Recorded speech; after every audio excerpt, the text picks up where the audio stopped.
لعنت کے معنی پھٹکار، کسی کو دھتکارنا، دور کر دینا. کس چیز سے؟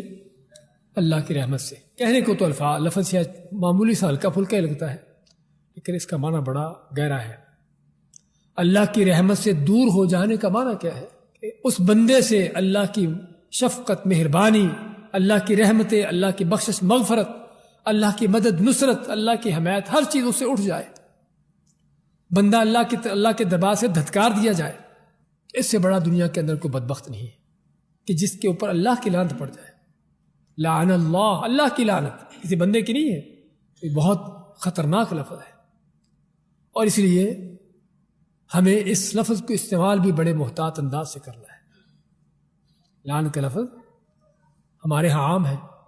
کسی کے ساتھ غصہ آیا معمولی بات پر، تجھ پر لعنت ہو، فلاں پہ لعنت ہو، لعنت پڑے تجھ پر. اس کا نتیجہ کیا ہوتا ہے؟ نبی کریم صلی اللہ علیہ وسلم کا فرمان ہے کہ جب کوئی کسی کو لعنت بھیجتا ہے تو وہ لعنت جو بھیجی جاتی ہے یا لعنت کا لفظ بولتا ہے وہ آسمان کی طرف چڑھتی ہے. لعنت تو آسمان کے دروازے اس کے لیے بند کر دیے جاتے ہیں، پھر واپس لوٹتی ہے. واپس لوٹ کے کہاں جاتی ہے؟ اگر تو جس شخص پر لعنت ڈالی گئی تھی اس کا مستحق ہے، واقعی لعنت کا مستحق شخص تھا، تو واقعی اس پر آ پڑتی ہے. اور اگر اس کو مستحق نہیں ہوتا پھر کیا ہوتا ہے؟ جس نے لعنت ڈالی ہوتی اسی پر آتی. وہ ایسے کہ ادھر نہیں جاتی، سمجھے نا؟ اس کے فکس ٹارگٹ ہے، یا تو جس پر ڈالی گئی ہے اگر وہ مستحق ہے اسی پر جاتی ہے، اگر وہ مستحق نہیں ہے تو جو پھر ڈالنے والے نے اس کا مطلب کہ غلط لعنت ڈالی ہے، پھر وہ اسی پر آ جاتی ہے. ہاں جی، اس لیے میں نے کہا ہے کہ اس لفظ کو بڑا سوچ سمجھ کر کہنے کی ضرورت ہے. کہیں یہ نہ ہو کہ اوروں پر لعنتیں ڈالنے کے بجائے اپنے اوپر لعنتیں ڈال رہے ہیں، اپنے آپ کو اللہ کی رحمتوں سے دور کر رہے ہوں، اپنے اوپر اللہ کی پھٹکارے ڈال رہے ہوں.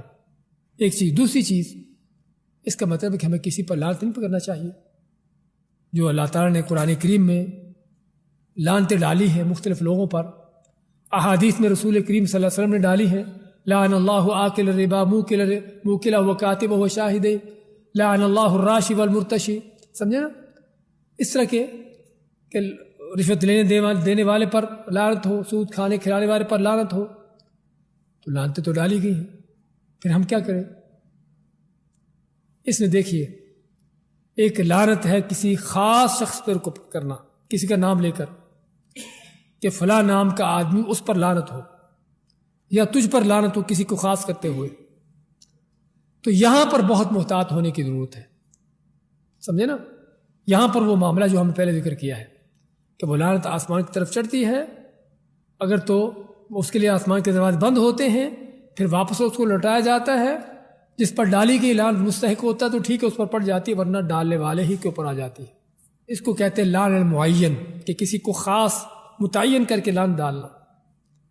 اور دوسرا ہے کہ لعن ایسی لعنت جو کسی کی وصف کے اوپر ہو، کہ جو بھی سود کھاتا ہے اس پر لعنت ہو، جو بھی رشوت لیتا ہے اس پر لعنت ہو، جھوٹے پر لعنت ہو. لعنت اللہ علی الکاذبین، اللہ تعالیٰ قرآن فرماتا ہے لعنت اللہ علی الظالمین، قرآن میں کہتا ہے اللہ تعالیٰ. سمجھے نا؟ تو اس طرح سے ہم لعنت ڈال سکتے ہیں. ویسے اس آدمی کا نام لے کر نہیں، لیکن عام کہیں کہ جو بھی سود کھاتا ہے اس پر لعنت ہو، جو جھوٹ بولے اس پر لعنت ہو. یہاں پر آپ نے کسی کو خاص نہیں کیا.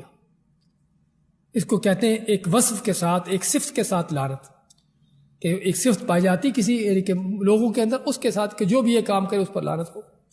تو یہ جائز ہے.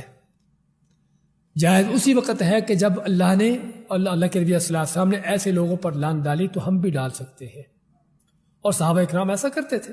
وہ عورتیں کہ جو بھوئیں بناتی ہیں اور ٹیٹو کرتی ہیں، اس طرح کے کام کرتی ہیں، اللہ کے نبی صلی اللہ علیہ وسلم نے ان پر لعنت ڈالی. تو عبداللہ بن مسعود نے بھی ایسی عورتوں پر لعنت ڈالی. تو لعنت ڈالی. ایک عورت آئی کہ پتہ چلا کہ تم لعنتیں ڈالتے ہو ہم پر.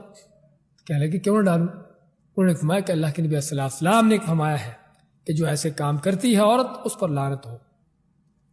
کہنے کا مقصد انہوں نے کسی کو خاص نہیں کیا کہ جس طرح نبی اکرم صلی اللہ علیہ وسلم نے فرمایا کہ اس طرح کے کام کرنے والی پر لعنت ہو، عبداللہ بن مسعود نے اسی طرح سے فرمایا. تو اس طرح سے ہم کہہ سکتے ہیں. اور اس طرح سے کہنے کا فائدہ کیا ہوتا ہے؟ فائدہ یہ ہوتا ہے کہ ایسے کام کرنے والوں کو عبرت ہوتی ہے کہ ہم جو کام کر رہے ہیں یہ لانتیوں کا کام ہے، ملعونوں کا کام ہے، اور دشمنیاں نفرتیں پیدا ہی ہوتی. لیکن کسی کا نام لے کر خاص کر کے کرو گے، اس لیے وہاں پر دشمنی نفرتیں بھی ہوں گی اور طرح طرح کے فتنے ہوں گے.